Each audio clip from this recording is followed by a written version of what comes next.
और हमारे गांव में जहां हम शंकर भगवान को जल चढ़ाते थे, शिव जी को पूजन करते थे, वहां के लोगों ने, वहां के महाराजों ने मंदिर में ताला जड़ दिया। अब हमको पूजन नहीं करने देते। उसमें आपने लिखा था हमारे गांव के मंदिर में ताला जड़ दिया कि कोई महिला अंदर जाकर पूजन ही ना करे। हम लोग परेशान हो रहे हैं, पशुपति व्रत हमारे रह गए 2-2, 3-3, अब हम कैसे करें? मेरी बहन से निवेदन है, घबराना नहीं, चिंता नहीं करना, टेंशन बिल्कुल मत लो। ताला लगाने वालों को ताला लगाने दो, मंदिर बंद करने वालों को मंदिर बंद करने दो। तुम अपना काम करो, अपना इष्ट मानकर बेलपत्र के पेड़ के नीचे पार्थिव लिंग का निर्माण कर कर अपने पशुपति व्रत पूरे कर लो।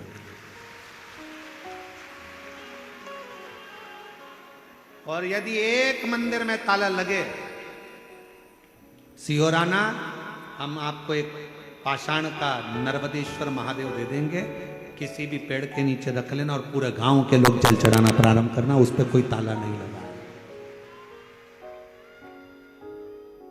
और हम तो महादेव महाराज जी से कह जाएंगे, वो आपको एक शिवलिंग दे देंगे, आप चिंता ना करें। अपने गांव के किसी पेड़ पे नीचे रख लो, कोई जल नहीं चढ़ाने देता तो वो पेड़ के नीचे रखो, पूरे गांव की महिला उस पर जल चढ़ाओ। और एक बात याद रखना, नर्मदेश्वर महादेव की प्राण प्रतिष्ठा की जरूरत नहीं पड़ती, उसकी प्राण प्रतिष्ठा नहीं होती, वो स्वयं प्रतिष्ठित है।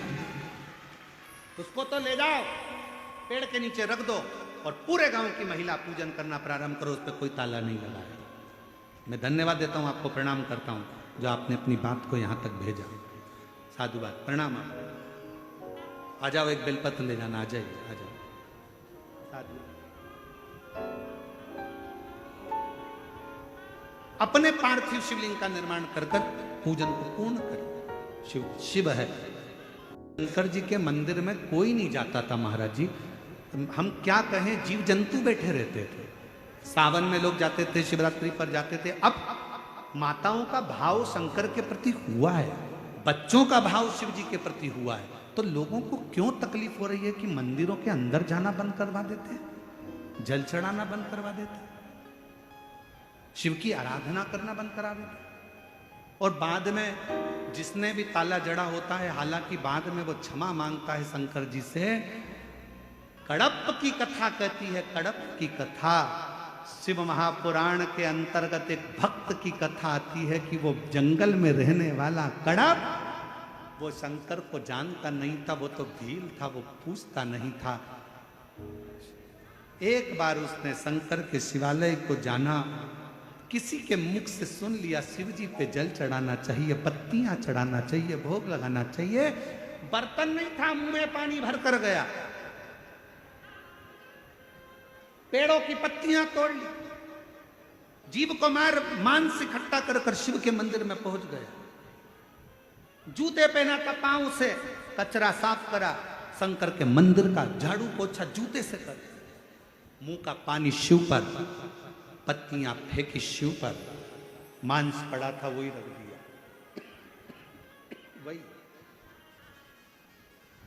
पंडित जी आए, उन्होंने देखा ना जाने कौन इस मंदिर में मांस पटक कर चले गया। झाड़ू लगाया, पोछा लगाया, सब करा। दूसरे दिन फिर वही हुआ, तीसरे दिन फिर वही हुआ, चौथे दिन फिर वही हुआ।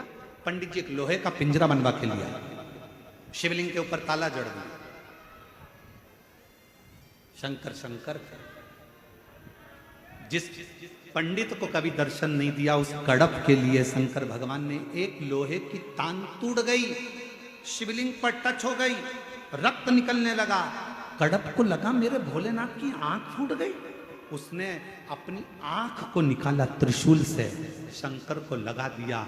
जो बंद पिंजरे में शिव था वो प्रकट हो गया सामने।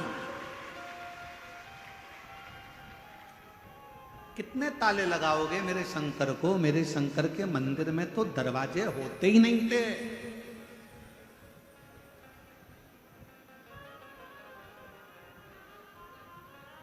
दो जगह पर ताले का काम नहीं है, एक मसान में, दूसरा मेरे शिव के मकान में। मेरे शंकर को भी ताले की जरूरत नहीं।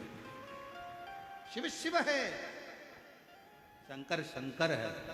आज पूरे सनातनों को गौरव होना चाहिए, सारे सनातनियों को गौरव होना चाहिए, एक एक हिंदू के बच्चों को गौरव होना चाहिए कि आज हमारा सनातन जागा है।